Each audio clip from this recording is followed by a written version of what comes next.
قرآن مقدس کی خطبہ مسنونہ کے بعد جس آیت مقدسہ کی تلاوت کرنے کا میں نے شرف حاصل کیا ہے، اس میں اللہ تبارک و تعالیٰ نے فرمایا واتقوا اللہ، اور اللہ سے ڈرو، ان اللہ خبیر بما تعملون، کیونکہ اللہ تبارک و تعالیٰ تمہارے اعمال سے باخبر ہے۔ جو آپ کر رہے ہیں، جو ہم کر رہے ہیں، اللہ تبارک و تعالیٰ اس سے بے خبر نہیں بلکہ باخبر ہے۔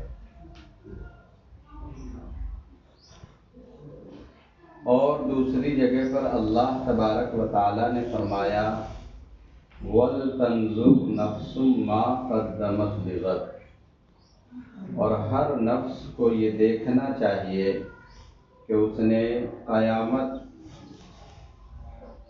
کے دن کے لیے، آخرت کے لیے کیا تیاری کی ہے۔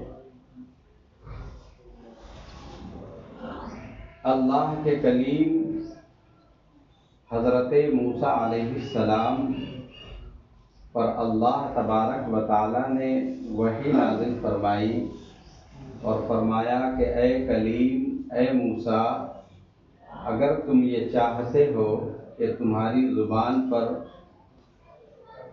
کلام سے زیادہ قریب، تمہاری جو آنکھیں میں نے دی ہیں تمہیں، اس میں جو دیکھنے کی طاقت ہے، اس قوت بصارت سے زیادہ قریب، اور اللہ تبارک و تعالیٰ نے جو ہمیں اور آپ کو سننے کی طاقت بخشی ہے، اللہ نے فرمایا وہ قوت سماعت سے قریب، اور بدن کے اندر جو اللہ نے روح رکھی ہے، اللہ نے فرمایا اس روح سے بھی قریب، یعنی کہ بولنے کی جو طاقت ہے وہ زبان کے اندر ہے، اب اس سے زیادہ قریب زبان سے کوئی چیز نہیں۔ آنکھ کا کام دیکھنا ہے، اور دیکھنے سے زیادہ قریب آنکھ سے کوئی چیز نہیں ہے۔ سننے کے لیے اللہ تبارک و تعالیٰ نے ہمیں اور آپ کو سماعتیں دی، کان دیے ہیں، تو سننے کی طاقت سے زیادہ کان سے اور کوئی دوسری شے قریب نہیں ہے۔ روح کے اندر جسم کے اندر جو اللہ نے روح رکھی، اس سے زیادہ قریب جسم سے کوئی شے نہیں۔ اس کے باوجود اللہ تبارک و تعالیٰ نے فرمایا اے کلیم، اگر تم یہ چاہتے ہو کہ میں تجھ سے قریب ہو جاؤں، اتنا قریب ہو جاؤں کہ جو زبان میں بولنے کی طاقت ہے اس سے بھی زیادہ قریب ہو جاؤں، آنکھ میں جو دیکھنے کی طاقت ہے میں اس سے بھی زیادہ قریب ہو جاؤں، کان میں سننے کی جو طاقت میں نے رکھی ہے اگر تم چاہتے ہو اس سے بھی زیادہ قریب ہو جاؤں، اور جسم کے اندر جو میں نے روح رکھی ہے تم چاہتے ہو اس سے بھی زیادہ قریب ہو جاؤ، تو کچھ کرنے کی ضرورت نہیں ہے، میرے محبوب پر کثرت کے ساتھ درود پڑھا۔ درود شریف پڑھنے کی یہ برکت ہے کہ ایک انسان اپنے رب سے قریب ہو جاتا ہے، اور جو انسان اپنے رب سے قریب ہو جاتا ہے حقیقت میں دنیا میں وہی انسان کامیاب ہے۔ اس لیے کہ یہ دنیا اللہ تبارک و تعالیٰ نے اس دنیا کی حقیقت سورۃ العالیٰ میں اس طریقے سے بیان فرمائی بل تؤثرون الحیاۃ الدنیا والآخرۃ خیر وابقیٰ۔ اللہ تبارک و تعالیٰ نے فرمایا میں مفہوم آپ کے سامنے میں رکھ رہا ہوں کہ یہ دنیا اللہ تبارک و تعالیٰ نے جو پیدا فرمائی ہے ہمارے اور آپ کے لیے بہت کم دنوں کی ہے، والآخرۃ خیر وابقیٰ، اور فرمایا کہ آخرت ہمیشہ باقی رہنے والی۔ تو ایک انسان جو آخرت پر یقین رکھتا ہو، اور کوئی رکھے یا نہ رکھے، ایک انسان مسلمان ہوتا ہی تب ہے جب اس کا ایمان آخرت کے اوپر ہو۔ اگر وہ آخرت پر ایمان نہ لائے تو وہ ایک انسان مسلمان نہیں ہو سکتا ہے۔ تو ہم مسلمان بنے ہی تب ہیں جب ہم نے آخرت کو دل سے مان لیا ہے۔ تو ماننا ایک الگ چیز ہے، اور ماننے کے بعد اب ظاہر سی بات ہے، کوئی کہے کہ میں اپنے والدین سے محبت کرتا ہوں اور وہ والدین کا فرما بردار نہ ہو تو کیا وہ اپنے دعوے میں سچا ہے؟ کوئی کہے کہ میں اپنے والدین سے خوب ٹوٹ کر کے محبت کرتا ہوں لیکن وہ اپنے والدین کی ایک نہیں سنتا، ان کی فرما برداری نہیں کرتا، ان سے کبھی سچ نہیں بولتا، ان کی کبھی خدمت نہیں کرتا، ان کے وقت پہ کبھی وہ کھڑا نہیں ہوتا ہے، اس کے بعد اگر یہ کہے کہ میں اپنے والدین سے بڑی محبت کرتا ہوں تو بتائیں کیا وہ انسان اپنے دعوے میں سچا ہو سکتا ہے؟ نہیں ہو سکتا ہے۔ تو کوئی انسان یہ کہے کہ میں اپنے رب سے محبت کرتا ہوں اور جو حق ہے رب کا وہ ادا نہ کرے، اس کے بعد یہ کہے کہ میں رب سے محبت کرتا ہوں۔ اللہ کے رسول صلی اللہ تعالی علیہ وسلم نے جب تبلیغ دین کرنا شروع فرمایا تو کچھ لوگ ایسے تھے جو کہنے لگے ہم رب کو تو مانتے ہیں لیکن ہم آپ کو نہیں مانتے۔ تو اللہ تبارک و تعالیٰ نے قرآن میں یہ آیت نازل فرمائی، قُلْ إِن كُنتُمْ تُحِبُّونَ اللَّهَ فَاتَّبِعُونِي يُحْبِبْكُمُ اللَّهُ۔ اے محبوب، یہ لوگ جو یہ کہتے ہیں کہ میں رب سے محبت کرتا ہوں، آپ سے محبت نہیں کرتا، تو فرمایا ان سے کہہ دیجئے کہ اگر تم یہ چاہتے ہو کہ رب بھی تم سے محبت کرے تو تمہارا کام یہ ہے کہ تم محبوب کی اتباع میں لگ جاؤ، تم نبی کی بات مانو، اللہ تبارک و تعالیٰ تم سے محبت کرنا شروع کر دے گا۔ تو اللہ تبارک و تعالیٰ نے جب جلیل القدر پیغمبر موسیٰ کلیم اللہ کو یہ فرمایا کہ تم چاہتے ہو کہ میں تم سے قریب ہو جاؤں اور اتنا قریب کہ روح سے بھی زیادہ قریب ہو جاؤں، تو میرے محبوب پر درود پڑھا کرو اور ہم اپنے نبی کی امتی ہونے کا دعویٰ کریں اور کہیں کہ ہم اپنے نبی سے زیادہ کسی اور سے محبت نہیں کرتے اور درود و سلام سے اتنا کوسوں دور رہتے ہیں، تو بتائیے ایک انسان اپنے دعوے میں سچا ہو سکتا ہے؟ نہیں ہو سکتا ہے۔ تو ایک انسان اگر یہ چاہتا ہے کہ اس کی دنیا اور آخرت سنور جائے تو اس کے اوپر لازم ہے کہ اللہ کے رسول صلی اللہ تعالی علیہ وسلم کی اتباع میں لگ جائے۔ جو بات اللہ کے رسول صلی اللہ علیہ وسلم نے ہمارے اور آپ کے لیے ارشاد فرمائی ہے اس کو سنے اور سننے کے بعد انسنا نہ کرے بلکہ اس پر عمل کرنے کی کوشش کرے۔ ابھی رمضان المبارک کا مہینہ ہمارے اور آپ کے درمیان سے رخصت ہوا اور بارہا یہ باتیں آپ لوگوں کی بارگاہ میں عرض کی گئی کہ دنیا میں کوئی بھی کام ایسا نہیں ہے جو کسی بغیر ضرورت کے اللہ تبارک و تعالیٰ نے کرنے کا حکم دیا۔ رمضان المبارک کا مہینہ ہمارے اور آپ کے پاس آیا اور یہ کہہ کر کے آیا کہ میں اس لیے آیا ہوں تاکہ تم پرہیزگار ہو جاؤ، میں اس لیے آیا ہوں تاکہ تم متقی ہو جاؤ، میں اس لیے آیا ہوں تاکہ تم اپنے گناہوں کی مغفرت کروا لو، میں اس لیے آیا ہوں کہ تم جنت کے راستے کے مسافر بن جاؤ۔ لیکن آیا اور آنے کے بعد چلا گیا۔ جس طریقے سے ہم رمضان سے پہلے اپنی زندگی کو گزار رہے تھے، رمضان کا پورا مہینہ ہمارے درمیان میں رہا، صوم و صلات کے ہم پابند بنے رہے، اور رمضان المبارک کے بعد پھر وہی زندگی ہے جو پہلے والی تھی۔ تو اس کا مطلب یہ ہے کہ جس کام کے لیے رمضان آیا تھا اس کام کو ہم نے انجام نہیں دیا۔ قرآن میں اللہ تبارک و تعالیٰ نے فرمایا، یا ایھا الذین آمنوا کتب علیکم الصیام کما کتب علی الذین من قبلکم لعلکم تتقون۔ اللہ تبارک و تعالیٰ نے فرمایا، اے لوگوں، میں نے رمضان المبارک کا مہینہ اس لیے تمہارے درمیان بھیجا ہے تاکہ لعلکم تتقون، تم متقی اور پرہیزگار ہو جاؤ۔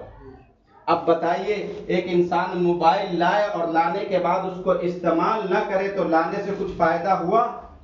پنکھا لگایا لیکن اس سے ہوا نہ ملی تو کچھ فائدہ ہوا؟ اگر بلب لگا دیا، اگر اس سے روشنی حاصل نہیں کی تو اس سے کچھ فائدہ ہوا؟